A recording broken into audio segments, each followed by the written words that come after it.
राम रतन धन पायो। ऐसा राम रतन धन जिसके पास है वो धनी है, वो ही धनी है। क्योंकि राम धन बहुत महत्वपूर्ण है। अन्न धन तो हमारे खर्च भी हो जाएंगे और भोग भी बढ़ाते हैं, लेकिन ये धन न खर्च होता है बल्कि दिन दूनी रात चौगुनी इसमें बढ़ोतरी है। इतना तगड़ा वाला बैंक बैलेंस। अभी तक कथाओं में भी प्रारंभ में आपने सुना कि जिस भक्तों ने पूर्व संस्कार पूर्व जन्म के जिन्होंने भगवत भजन किया, उनका अगर कोई कुसंगत भी हो गई है, कुसंग में आकर भी अगर उस संस्कार वो जागृत हो गया तो उनको परमात्मा ने उद्धार किया।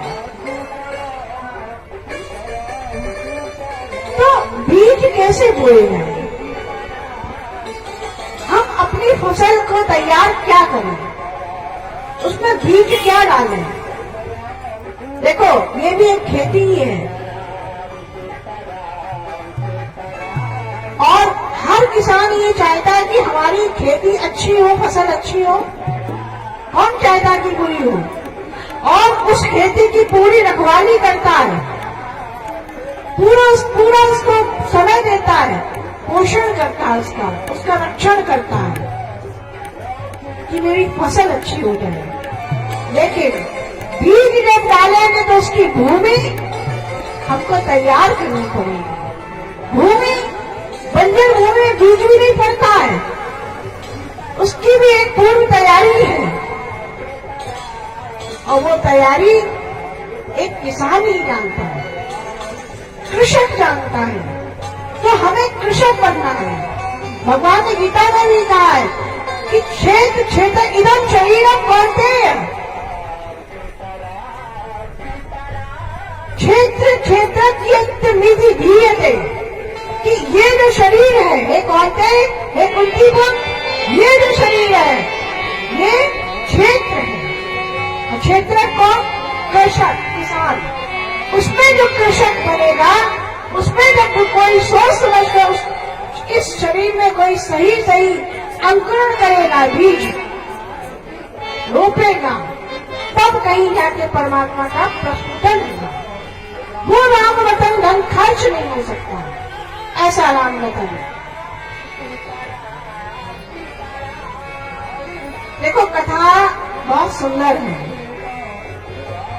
राम कथा सुंदर करताली, संशय विवेक उड़ावन हारे, संशय उड़ाए जाते हैं। यहाँ भगवान कृष्ण ने गीता में भी अर्जुन की संशय हुआ, संदेह रहा, और संशय जब दूर हुआ तो कहा नष्ट हो स्मृति लब्धा तब प्रसादान्वयाच्युत स्थितोस्मिगत संदेह करिष्ये तब वचन। हे भगवान, नष्ट हो गया, मेरा मोह नष्ट हो गया। अतः मेरी जो स्मृति थी, जो मैं अज्ञान के कारण, अविद्या के कारण, मोह के कारण मैं अपने मेरे की बुद्धि बना रखी है और हम अपने क्षत्रिय धर्म का भी पालन नहीं कर पा रहे थे। अब आपके उपदेश को सुन करके नष्ट हो मोह स्मृति लब्धा, हमने अपनी स्मृति को प्राप्त कर ली है। तब प्रसादा, आपका ये प्रसाद पा करके मैं अच्युत हो गया हूँ। अब मुझे कोई अच्युत नहीं कर सकता, मुझे कोई हिला नहीं सकता, मुझे कोई बिगाड़ नहीं सकता। ऐसा धर्म ईश्वर और स्थितोस्मि विस्वर्त संदेहा, और हम अपनी स्थिति में आ गए। हम अर्थात अपने आत्मा में रमण करने लगे, अपने स्वरूप को हमने जान लिए। करिष्ये तब वचन, अब बताइए मुझे क्या करना है। शरणागत, शरणं गच्छामि, जो शरण में आ गया, परमात्मा को जिसने समर्पण कर दिया, तो परमात्मा तो कहते हैं कि मैं तो उसका योगक्षेम करता हूँ। अनन्या चिंतयन्तो मां ये जरा पर्युपासते तेषां नित्यां युक्तानां योगक्षेमं वहाम्यहम्। हे अर्जुन, अनन्य भाव से जो मेरी भक्ति करता है, अनन्य भाव से जो मेरी उपासना करता है, अनन्य भाव से जो मुझे भजता है, उसका योग क्षेम मैं स्वयं करता हूं, उसको नहीं करना पड़ता है। और योग क्या, जो हमें प्राप्त है, जो भी मुझे कुछ प्राप्त है उसकी रक्षा करना, क्षेम जो नहीं, जो अप्राप्त है, जो मेरे पास नहीं, उसका व्यवस्था करना, ये योगक्षेम। योगक्षेम बहुत महान है। मैं योगक्षेम करता हूँ। अगर संसार ये कहे कि मैं कर रहा हूँ तो ये गलत है, मैं नहीं कर रहा हूँ। बस यही सावधान रहने की बात है। अहंकार बहुत सूक्ष्म है। ये अगर बीज मेरे अंदर प्रस्फुटित हो गया, अहंकार एक सूक्ष्म तन्मात्रा है, और ये यदि मेरे अंदर आ गया तो मैं का भाव आएगा। जहाँ मैं का भाव आएगा वहाँ परमात्मा कदापि नहीं हो सकता है। तो भगवान कहते कर लो तुम। यहाँ परीक्षित ने आत्मसमर्पण किया है सुखदेव भगवान के चरणों में कि मैं तो शरण गच्छामि और मेरा उद्धार कीजिए। अब वही बारी कृष्ण सुदामा जी की भी आ रही है। भगवान कृष्ण के परम प्रिय मित्र अति दरिद्र और उनका मित्र द्वारिकाधीश है। एक बार जब संदीपनी आश्रम में गुरु माता जी ने उनको 40 चने दिए कि एक हिस्सा इसमें से एक हिस्सा यानी कि 20 चने कृष्ण के हैं और 20 चने तुम्हारे हैं, और दोनों मिलके खाना, क्योंकि गुरु प्रसाद है, गुरुद्वारे से मिला है, गुरुकुल से प्राप्त हो रहा है, गुरु माँ दे रही है, तो बराबर ही करेगी वो हिस्सा। इसमें ना छोटा है ना बड़ा है। और गुरुकुल में तो सभी छोटे बड़े नहीं होते, चाहे वो राजा का पुत्र हो, चाहे वो निम्न किसी वर्ग का पुत्र हो, सभी को समान शिक्षा, समान व्यवहार। तो जब 40 चने दिए और जंगल में संविदा लेने के लिए दोनों लोग सुदामा जी और कृष्ण गए, जाकर के वहां पर देखा कि वहां का जो मौसम था बहुत ही बारिश, वर्षा होने के कारण, तूफान आदि आने के कारण दोनों लोग वृक्षों पे चढ़ गए, और वृक्ष में चढ़ने की उस रात्रि में वही उनको रात्रि बितानी पड़ी। और तब सुदामा जी को पड़ी तेज छुड़ान की निवृत्ति करने के लिए उन 40 चने थे, वो 40 के 40 चबा के हजम कर गए। इधर कृष्ण जान गए कि सुदामा ने ऐसी हरकत की है, लेकिन भगवान को तो चने तो खाने नहीं, लेकिन फिर भी याद तो दिलाना है। बोले हे सखा, बुरी माँ ने जो चने दिए थे मुझे भी कुछ शुदा निवृत्ति करनी है, मुझे भी प्रसाद पाना है, कहाँ है वो चने? तो सुदामा जी बहाने बनाने लगे। कृष्ण समझ गए कि इसने दूसरे का हिस्सा खा लिया। तो बात वेद क्या कहती है? सब नक्षत्रम सब मदत्तम सबको बनास जानता देवा राधा मिथा पूर्वे संज्ञायणम देव उपासते, कि साथ साथ चलना है, साथ साथ बोलना है। वाणी कितनी सुंदर बात वेद कहता है। सब नक्षत्रम, हमें सबके साथ चलना चाहिए, सब मदद, सबकी वाणी से वाणी मिलाकर बोलना चाहिए। सुर से मिले सुर मेरा तुम्हारा, तो सुर बने हमारा। जब सुर एक दूसरे की सुर से सुर मिलेगा, वही मेरा सुर बनेगा। और सबो मनास जाने काम, सबके मन को जानने वाले, सबके मन को पढ़ने वाले, सबके अंतःकरण को समझने वाला इतना ज्ञानी हो सकता है वो। ये भी एक विद्या है, ये परमात्मा की कृपा के बिना आती भी नहीं है। संसार में इसी का तो रहना है। कोई किसी को समझना नहीं चाह रहा, कोई किसी को सुनना नहीं चाह रहा, ना कोई किसी को देखना चाह रहा है। उस पड़ोसी की गाड़ी हमसे क्यों ऊंची है, क्यों बड़ी है? अपनी गाड़ी लाने की चिंता नहीं है। अगर हम अपने घर में दीपक जला लें, मान लो हम, मेरे घर में अंधेरा है और हमने अपने घर में ही दीपक जलाने की तैयारी की, हम ये ना देखें कि उसके घर में में 100 दीपक जल रहे हैं, हम ये देखें हम अपने घर में ही दीपक जलाएं। अपो दीपो भव, अपना ही दीपक जलाना है। अपो दीपो भव। तो बात चल रही है हिस्से की। कथा देखो, यहाँ पर मात्र कथा नहीं मेरा कहने का उद्देश्य होता है। कथा हम ये कहना चाहते हैं जो हमने गुरुओं से सीख रहे हैं, हम हमेशा सीखना चाहते हैं। संत महापुरुषों के चरणों में बैठ करके जो प्रसाद प्राप्त होता है, वो प्रसाद बांटने की वो क्षमता निरंतर परमात्मा प्रदान करता रहे, ऐसे ही वाणी की सेवा करते रहे। तो बात चल रही हिस्से की। तो हिस्सा किसी की नहीं खानी चाहिए। जब हिस्सा कौरवों ने खाया पांडवों का तो महाभारत हो गया। और यहाँ भी हिस्सा सुदामा जी ने जब 40 चने खिलाए तो भगवान ने मुस्कुराए कि सखा मुझे तो कोई अंतर नहीं पड़ा, लेकिन तुम्हें इसका उपभोग करना पड़ेगा। इस दंड का या दंड कह लो या इसका प्रारब्ध कह लो या इसकी करनी कह लो। तो अर्थात सुदामा जी को 40 वर्ष तक दरिद्रता का सामना करना पड़ा। 40 चने 40 वर्ष। तो यहाँ पर सुदामा जी अपने दरिद्र जीवन को व्यतीत कर रहे ब्राह्मण आत्मा और वो दरिद्रता का वर्णन जहाँ पर एक समय का भिक्षा मिल जाए तो ठीक है, नहीं मिल रही,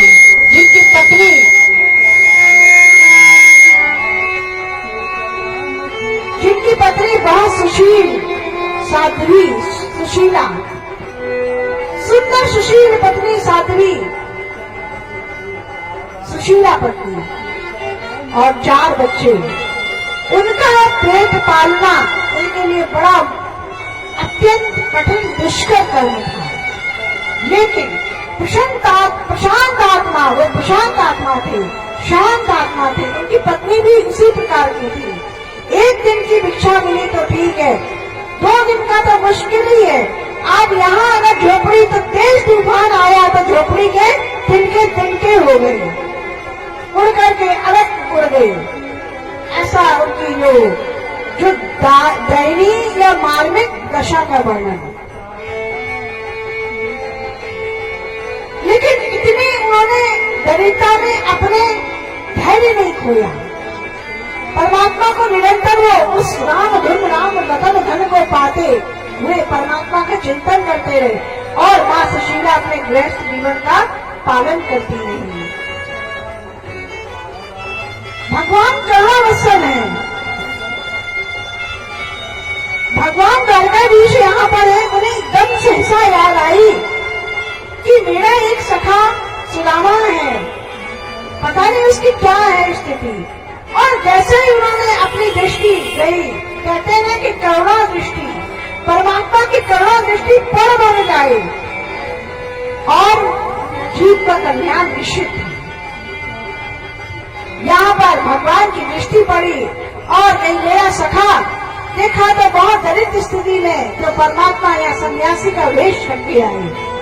और जैसे ही सन्यासी का वेश रखा, मां सुशीला के दरबार में पहुंच गए। जब सुदामा जी भिक्षा वृत्ति के लिए बाहर गए हुए थे, यहाँ सुशीला मां से के दरवाजा खटखटाया, कहा मां भिक्षा गई। अन्नपूर्णे सदा पूर्णे शंकर प्राणवल्लभी ज्ञान वैराग्यम भिक्षातम भिक्षां देहि च पार्वती। ज्ञान वैराग्य सिद्धार्थम, ज्ञान वैराग्य को सिद्ध करने की। देखो भिक्षा का भी हम लोग अभी कहीं किसी बात कर रहे थे कि आहार शुद्धि सत्य शुद्धि। मेरा आहार कैसा हो और उस आहार में भी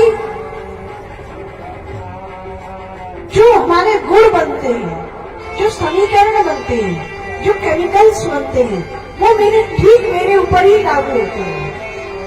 अगर हमने तमोवृत्ति का तामसी आहार किया तो हमारी तमोवृत्ति बनेगी, आलस बुद्धि आदि, आलस प्रमाद में रहेगी, बुद्धि जड़ता में जाएगी, प्रमाद में जाएगी, आलस्य में जाएगी। तमो गीता में तमो आहार गया है कि तामसी आहार कौन है, क्या है। और यदि हम राजसी आहार करते हैं, रजोगुण प्राप्त करेंगे, तो हर समय हम करने की बात करेंगे, ये करना वे करना, क्रिया में रहेंगे। और यदि सात्विक आहार करेंगे तो सतोगुण की प्राप्ति होगी, तो परमात्मा की तरफ चिंतन रहेगा, सात्विक बुद्धि रहेगा। तो यहाँ सुदामा जी भिक्षा के लिए जाते हैं, यहाँ सन्यासी के वेश में द्वारकाधीश आते हैं, भगवान भिक्षा मांगते हैं, लेकिन माँ सुशीला के पास भिक्षा के लिए देने के लिए कुछ भी नहीं होता है। भगवान समझ जाते हैं, भगवान समझ जाते हैं कि भिक्षा का एक बहाना है, मुझे तो कुछ और कहना है। तो जब माँ अपने सभी उसमें देखती है, हांडियों में, सभी अपने मिट्टी के हांडियों में हाथ डाल डाल कर देखती है कि ये सन्यासी मेरे दरबारे पे आया है, तो इसे कुछ न कुछ तो दे ही देना चाहिए। तो भगवान ने कहा कि हे देवी, मुझे कुछ नहीं चाहिए, अपने आंगन की मिट्टी ही मुझे दे दो, अपने आंगन की मिट्टी ही मुझे भिक्षा में दे दो, और हो गया। और अपने पति से कहना कि हमने याद किया है, और कहना कि द्वारिका आ जाए। ऐसा कहकर के भगवान नारायण अंतर ध्यान हुए। यहाँ सुदामा जी भिक्षावृत्ति से करके पुनः अपने कुटिया में वापस आते तो माँ सुशीला कहती है, हे भगवान, आज कोई सन्यासी आए थे महात्मा जी, वो याद दिलाने आए थे, लगता कोई परमात्मा स्वरूप नहीं थे।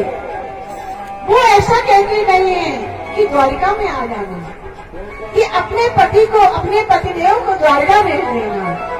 तो भगवान ने कहा, सुदामा जी बोले द्वारिका, द्वारिका में तो मेरा द्वारकाधीश रहता है, मेरा कृष्ण रहता है, मेरा प्रभु परम मित्र सखा, मेरा प्रिय, मेरा सबसे प्रिय जो है वो रहता है। तो सुदामा जी अपनी पत्नी से कहते हैं कि देखो भगवान, वो एक राजा है और मैं एक दरिद्र हूँ, मेरा जाना ऐसे ठीक नहीं, अच्छा नहीं है।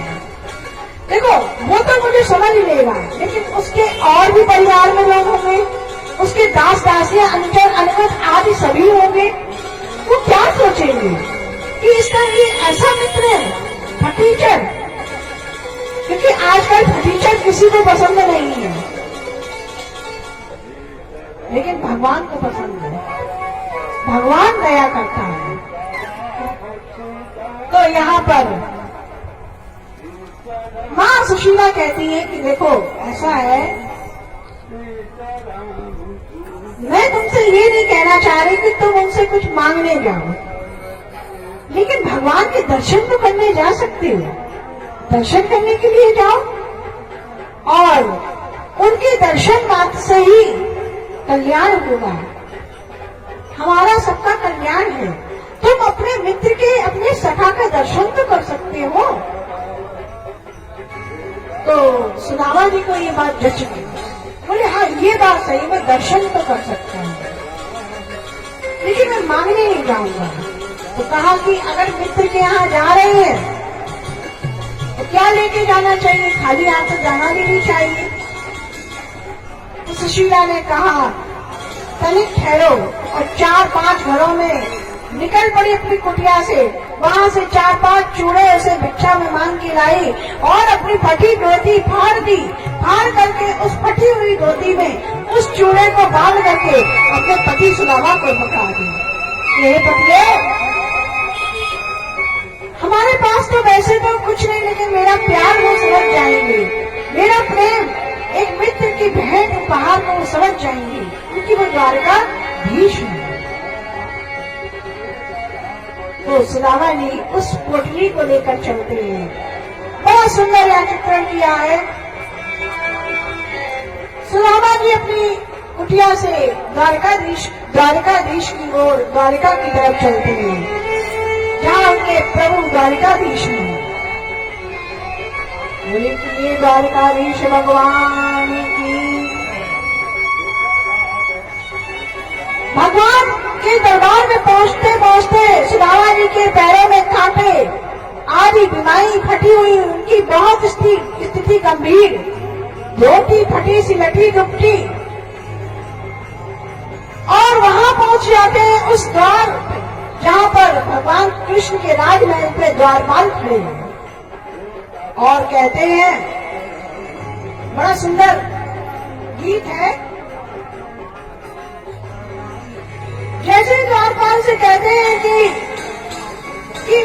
मेरा परिचय ये है, तुम वहां जाके बोलो कि मैं कौन हूं। तो द्वारपाल ने पहले तो थोड़ी सी एक हंसी टाइप की होती वो की कि ये ऐसा कैसा है, और बड़े धड़ल्ले से कह रहा है कि मैं उनका मित्र हूँ। ये कैसा मित्र है, अधूरा सा मित्र। हमारा इतना बड़ा राजा जो द्वारकाधीश का ये फटीचक मित्र है, उनको थोड़ी हंसी भी है, लेकिन यहाँ भगवान की प्रेरणा थी, भगवान ने खुद उनको बुलावा किया और बड़ा सुंदर कहा कि तुम कहो जाके अपने राजा से बोलो कि मैं आया हूं, तेरे द्वारे आया हूं।